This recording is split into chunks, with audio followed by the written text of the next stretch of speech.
تو آج ہم اس وجہ سے بھی ترقی سے رکے ہوئے ہیں کہ ہمارے یہاں وقت کی کوئی اہمیت نہیں، بلکہ سرکاری آپ جاب والوں کا حال دیکھیں کہ جو سرکاری جو ملازمت کرتے ہیں یا وہ لوگ کہ جو پرائیویٹ بھی ملازمت کرتے ہیں تو وہ کہتے ہیں بس اچھی جاب ہے، بہترین جاب ہے، جب چاہوں جاؤں جب چاہوں آؤں، ٹائم کی کوئی پابندی نہیں ہے، یعنی یہ ان کا حال ہے۔ اور اسی طرح سرکاری ملازموں کا بھی حال یہ ہے کہ جب چاہیں ہم جائیں جب چاہیں ہم آئیں، تو ہمارے اوپر کوئی پابندی نہیں ہوتی اور ہم حلال بھی سمجھ رہے ہوتے ہیں اس کو، کہ آپ نے اس کمپنی کے ساتھ جو ایگریمنٹ کیا، جو معاہدہ کیا کہ 8 گھنٹے یا اس وقت سے لے کر اس وقت تک، اگر اس وقت میں آپ نے کوئی اور کام کیا تو شرعی مسئلہ ہے، آپ مفتیان اکرام سے پوچھیں کہ اگر آپ نے اس وقت کو کسی اور کام میں لگایا تو آپ کے لیے جو ہے وہ اپنے اس تنخواہ میں سے وہ کاٹنا پڑے گا کہ میرے لیے میں نے غلط کیا، میں نے جو آپ سے معاہدہ کیا اس معاہدے کی خلاف ورزی کی، اس وقت کو میں نے کہیں اور لگایا۔ لیکن ہمارے حال ہی الٹا ہے، تمام کا تمام اداروں کا یہ حال ہو چکا ہے۔ دارالعلوم دیوبند کی جب بنیاد ہوئی تو حضرت شیخ الہند رحمہ اللہ شروع میں درس و دروس میں تھے، بعد میں حضرت تحریک جو ہے وہ ریشمی روما، بڑے بڑے تحریک جو ہے وہ اس وقت تحریک آزادی کے اندر حضرت جو ہے حضرت کا بڑا کردار تھا، تو بہت سارے مہمان گرامی علماء کرام لوگ ملنے کے لیے آتے تھے۔ تو حضرت کا یہ مزاج تھا کہ جو وقت دارالعلوم کو دیا ہوا ہوتا تھا، اگر اس وقت میں کوئی مہمان آیا اور مہمان کے ساتھ وہ بیٹھے تو اس وقت کو لکھتے تھے،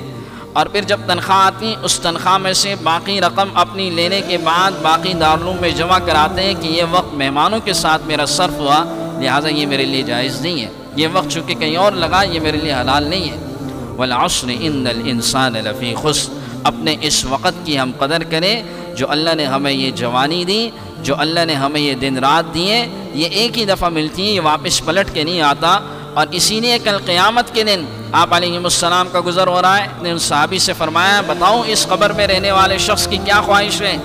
بتاؤ اس کی کیا تمنا ہے؟ صحابی رسول نے عرض کیا ضرور بتلائے، کہ اس کی اتنی تمنا ہے کہ اس سے زندگی مل جائے، اور ایک زندگی ملنے کے بعد یہ کیا کرے، اس زندگی میں صرف 2 رکعت نفل نماز پڑھنے کی مہلت مل جائے گا، اس کی اتنی خواہش ہے 2 رکعت نماز پڑھنے کی مجھے مہلت دی جائے۔ لیکن اب چونکہ ایسی مہلت کوئی نہیں آئے گی، جب کسی کی موت کا وقت آتا ہے تو تمام کے تمام مہلتیں ٹوٹ جاتی ہیں، اس کی زندگی کی سانسوں کے ختم ہونے کا جب وقت آتا ہے تو یہ سب باب بند ہو جاتا ہے، کہ اس کی یہ خواہش ہے، یہ تمنا ہے۔ آپ نے ان کو گویا کہ یہ بتلایا کہ آج جو تیرے پاس 2 رکعت نفل نماز کا وقت ہے اس کی قدر کرو،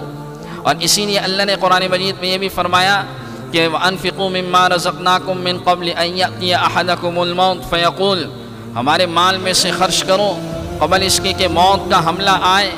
اور حملہ آنے کے بعد فَيَقُولَ رَبِّ لَوْلَا أَخَّرْتَنِي إِلَىٰ أَجَلٍ قَرِيبٍ، جب موت کے آثار نظر آئے یہ بندہ کہے گا رب لولا اخرتنی الی اجل قریب، اس موت کو مؤخر دے اور مجھے تھوڑی سی مہلت دے، لولا اخرتنی الی اجل قریب، کاش آپ اس موت کو مؤخر کر دیں، تھوڑی سی مہلت مجھے دے دیں، فاصدق واکن من الصالحین، میں کیا کروں گا اگر آپ مجھے مہلت دیں گے تو میں صدقہ بھی دوں گا، واکن من الصالحین، تیرے نیک بندوں میں بھی میں شامل ہو جاؤں گا۔ اللہ نے فرمایا ولن یؤخر اللہ نفسا اذا جاء اجلها، اللہ کسی بھی نفس کو مہلت نہیں دیتا، کسی بھی شخص کو مہلت نہیں دیتا، اذا جاء اجلها، جب کسی کی موت کا وقت آ جاتا ہے تو اسے کوئی مہلت نہیں ملتی۔ تو میرے عزیزوں،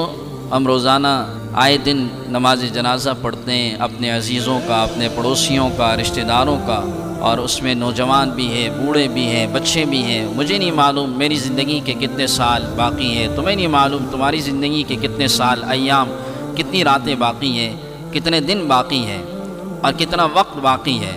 جب ہمیں اس بات کا علم نہیں تو ہمیں چاہیے کہ اپنے اس وقت کو جو ہے وہ ضائع ہونے سے بچائیں، خاص کر لایانی کاموں میں اپنے آپ کو نہ لگائیں۔ من حسن اسلام المرء ترکہ ما لا یعنی، کہ اسلام کی خوبصورتی یہ ہے کہ یہ بندہ لایانی اور فضول کاموں کو چھوڑ دیں۔ یہ فضول کام چاہے وہ جتنے بھی آپ کی زندگی میں، ہر شخص کو پتہ ہے کہ میں اپنا وقت اتنا برباد کر رہا ہوں۔ حضرت فضیل ابن عیاض رحمہ اللہ کے بارے میں آتا ہے کہ ہر جمعے سے جمعے، اب یہ جمعہ ہے اور پچھلے جمعے سے اس جمعے کے درمیان اتنے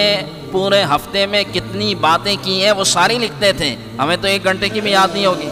ایک دن تو چھوڑیں، 1-2 گھنٹوں کی باتیں یاد نہیں ہوتی۔ وہ ایک ایک بات بھی سوچ سمجھ کے بولتے ہوں گے کہ بھئی میں نے کیا بولا، میں نے کیا کہا۔ وہ ایک ایک بات کو لکھتے تھے، اور پھر لکھنے کے بعد جمعے کے دن ان کو دیکھتے تھے کہ میں نے اس میں کون سی ایسی بات کی ہے، اس پر اللہ سے معافی مانگتے ہیں، کون سا میں نے ایسا وقت ضائع کیا اس پر اللہ سے معافی مانگتے ہیں، تو میرے عزیزوں یہ وقت ایک نہ ایک دن گزر جائے گا، ہم سب بھی گزر جائیں گے، اس سے پہلے ہم اپنے اس وقت کی قدر کریں۔ اللہ رب العزت ہم سب کو اپنے اوقات کی قدر نصیب فرمائے اور زیادہ سے زیادہ اعمال صالحہ نصیب فرمائے۔